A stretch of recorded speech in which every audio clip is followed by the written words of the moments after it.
this afternoon, and I haven't posted anything about guitars. I've modified and partscasted a bunch of guitars, and I use them, but I wouldn't say this is not so much a how-to as this is what I've done, and you can decide for yourself whether it was successful or not. So today I bought this Miller Stratocaster copy. Miller is a Chinese brand imprint of some sort. They make pianos as well. It is in bad shape. It's got scratches and missing some bits and bobs here. It still has 6 strings. The action is about 3.5 miles high, and the reason I bought one, it's a very, very cheap price. 250 Rand at this stage. South African Rand is roughly about $17 at current exchange rate. So for $17 I bought a functional guitar. Well, I think it's functional. I didn't really test it. I have owned one like this before. The second electric guitar I ever bought in my life, and that was after many years of not having an electric guitar, was actually one exactly like this about 10 years ago, and I bought it for 500 Rand. So actually I bought something for half the price now, but that one was in better shape, and I ended up modifying that one and breaking it in half and then reassembling it and actually building a guitar out of it after many incarnations that I'm very happy with, which is this guitar. It's called the CRASHTACKLE, and it looked exactly like that with Miller. You can see from the headstock, it's actually a different neck. I got it from another Miller body that I bought at some point, and it has got all sorts of little bits and bobs. It's got an add neck switch, it's got a coil split. This is a Tone Rider rock song, I think. This is a pickup of uncertain origins, and this is a Seymour Duncan rail, and it sounds amazing. Really, it's a very sort of a vintage Strat sound, and I only have the volume pot here and then normal 5-way switch.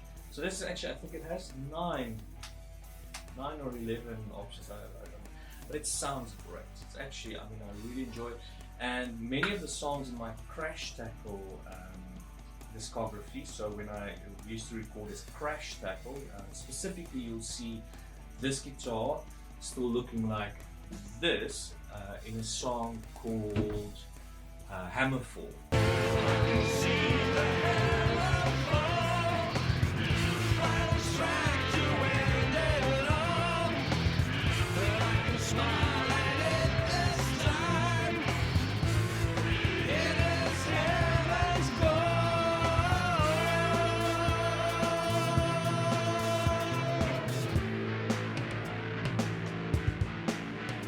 It's got a sort of a rock finish. It's very cool, like a concrete finish. It's an American Accents aerosol spray with the Mighty Might Purloid pickguard, and there's a lot of mojo in this guitar. So that brings us to my acquisition of the day. There's a bit of buzz, which is understandable. It's a single coil. It's probably very cheap pickups, ceramic pickups. But let's see bridge position what we've got. Actually, not that terrible. I remember that from my other one. I recorded most of the initial songs with stock standard pickups. Yeah,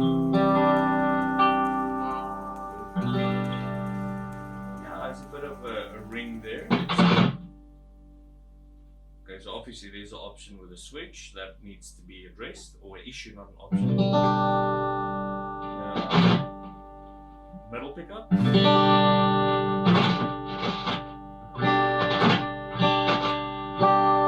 much of a change, but there's something. Fourth position. You get that ringy sound, but there's a lot of scratchiness, These don't parts do anything. Not really.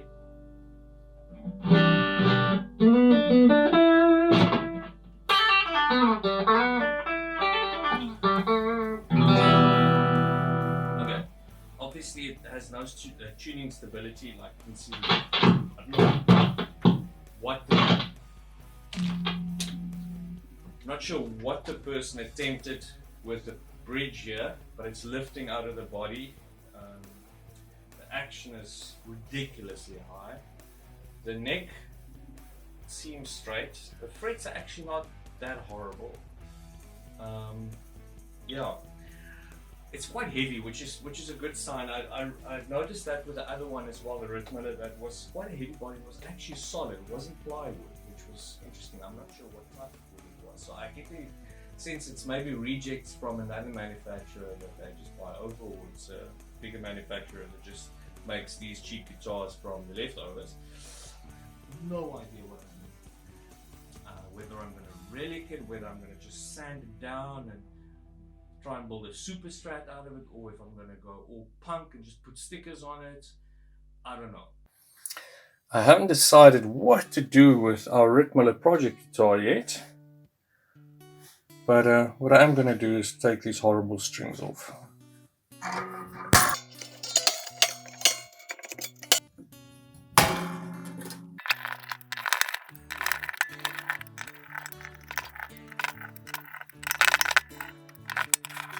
In order to get the screw out, it seems like it's rusted in, the head is completely stripped. I'm going to have to drill it out.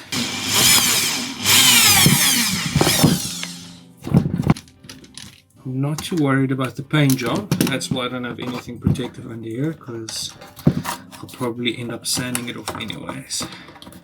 Now, if you've ever wondered what a swimming pool route is, that is a swimming pool route. I'm most probably not going to use the trim. I'm probably just going to block it off anyways.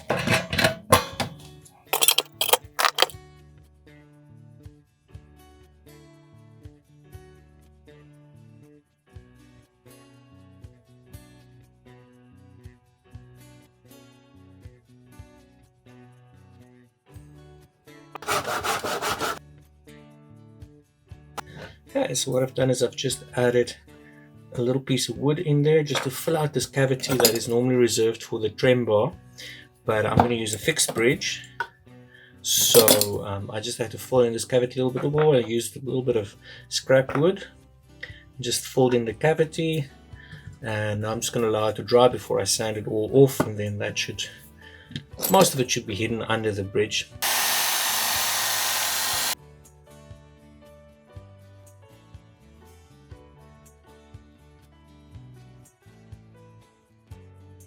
I mentioned that the Rittmillers sometimes have, or in my experience, have solid wood bodies and not plywood or some sort of compound, composite. And I was right. I have no idea what type of wood. It looks a lot like pine. I'm sure they didn't use pine. Like you can see, it's actually quite soft. I still need to do fine sanding on it. There's obviously little marks that needs to be sanded out, but it is in fact a plank of solid wood. There's some softening that needs to happen, but yeah, also these things seem to be covered in a plastic enclosure. It's not paint, it is, I mean, I needed to use incredibly coarse sandpaper to try and sand it down, but yeah, there we go.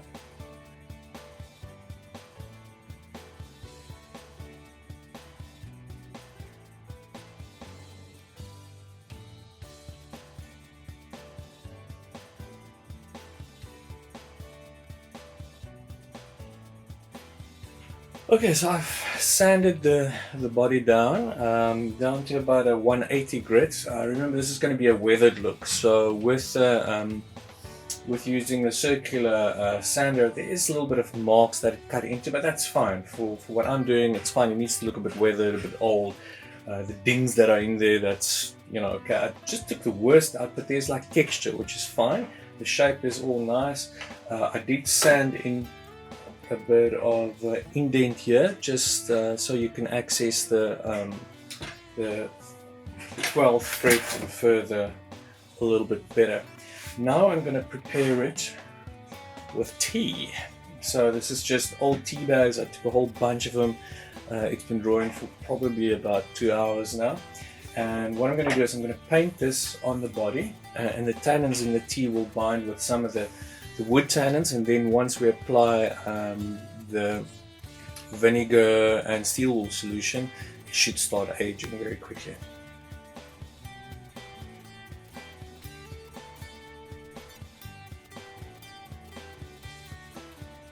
So I've given it a couple of coats of tea. Now it's still a little bit damp, but I don't think that'll matter. And now I'm just going to add our solution of steel wool and white vinegar. I've left it in there overnight, so there should be enough peroxide thingamabobbies in there to provide us with discoloration.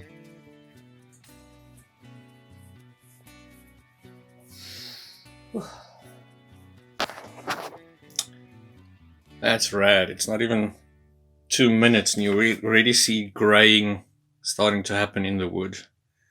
Okay. There's obviously something that went awry. I'm not sure it was something to do with the glue or that piece of wood, but I actually don't mind. And after more or less an hour, the guitar returned to this grey.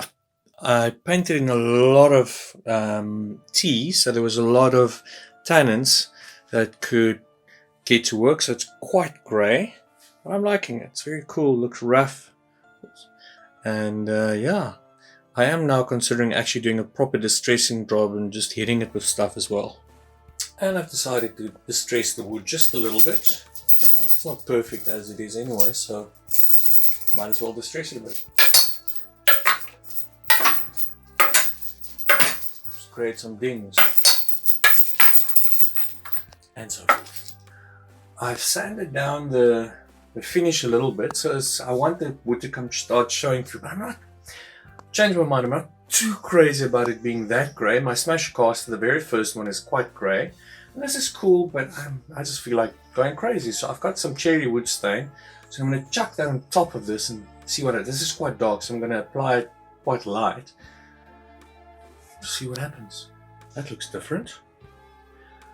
It's still drying, so all these blotches will go, but what I do like is it does look like old wood now, with a little bit of distressing that I did. Little chips and dings. I might add some more, but yeah, I'm liking it now. So the pickguard that I'm using on the guitar is taken from, might be a Ibanez, I'm not sure. I bought it from somebody secondhand, but it is a HSS, so it's got space for a humbucker, and I want to add a humbucker that I have lying around. It's no name brand. Everything on this guitar I'm doing is with stuff I have at home, and I don't want to spend any more money on it.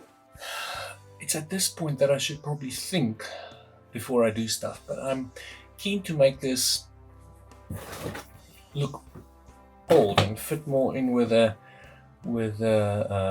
guitar's body.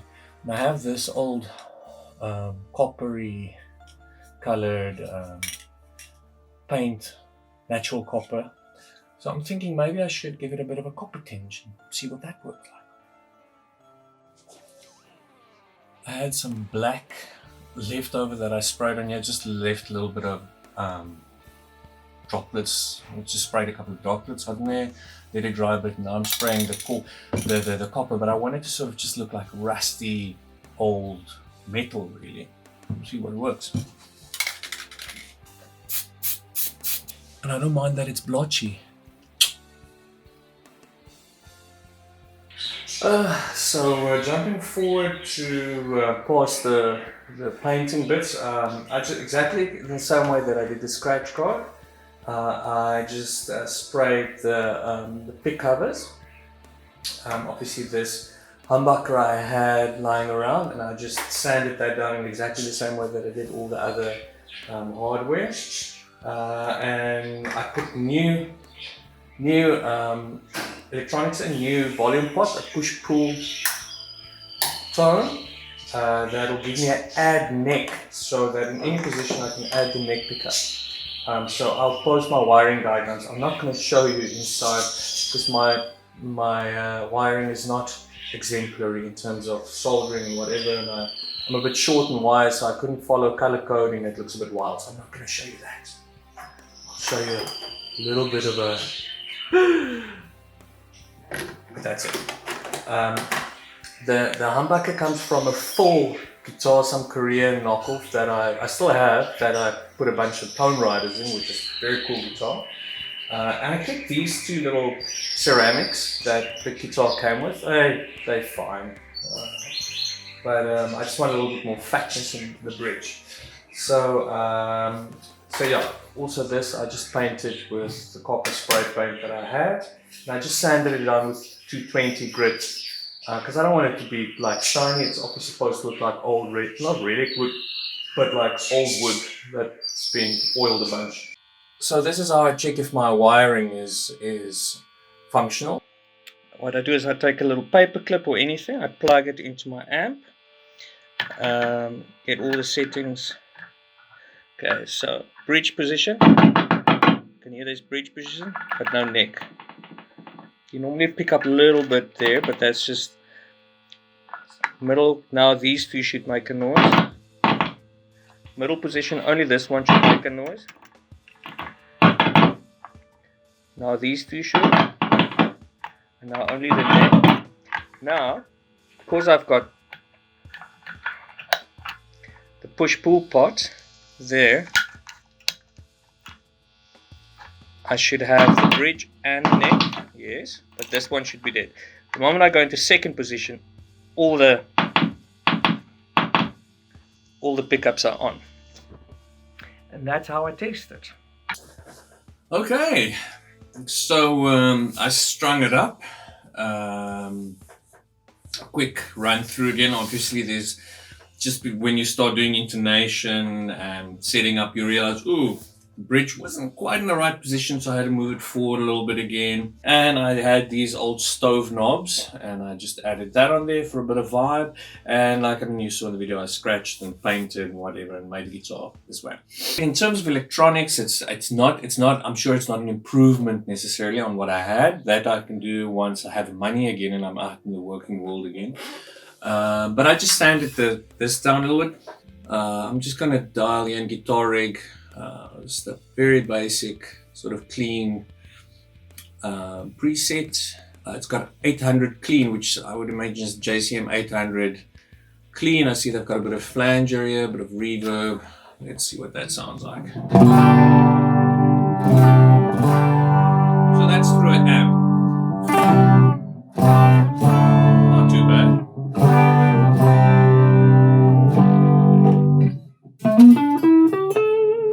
To lift this pickup a little bit. It's a little bit too far into the pickguard, so the volume is a little bit lower than the rest. The guitar is very bassy.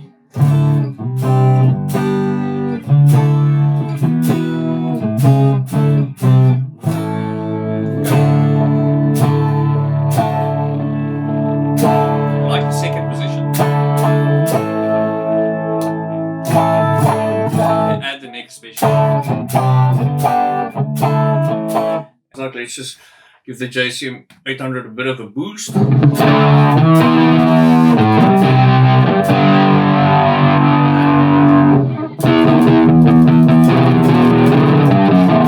just feels like it. You know, if you work with a guitar like this, it's like you push a little bit of your energy into it, a little bit of your mojo. But normally when I build a new guitar, I end up writing a song with it. So let's hope that's the case. There's an Afrikaans song that I'm working on at the moment that maybe needs a little bit of a solo.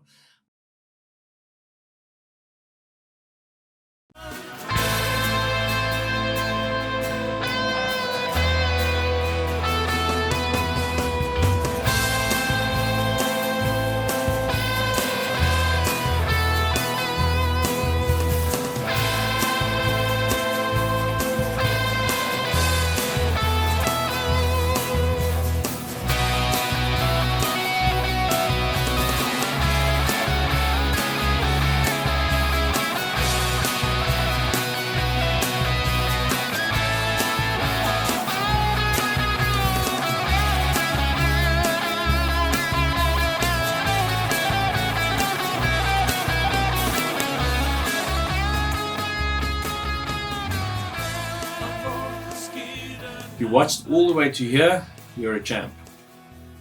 And oh, other thing is, please like, subscribe, ring the bell, leave a comment, all that sort of stuff. So it's really helpful. Thanks.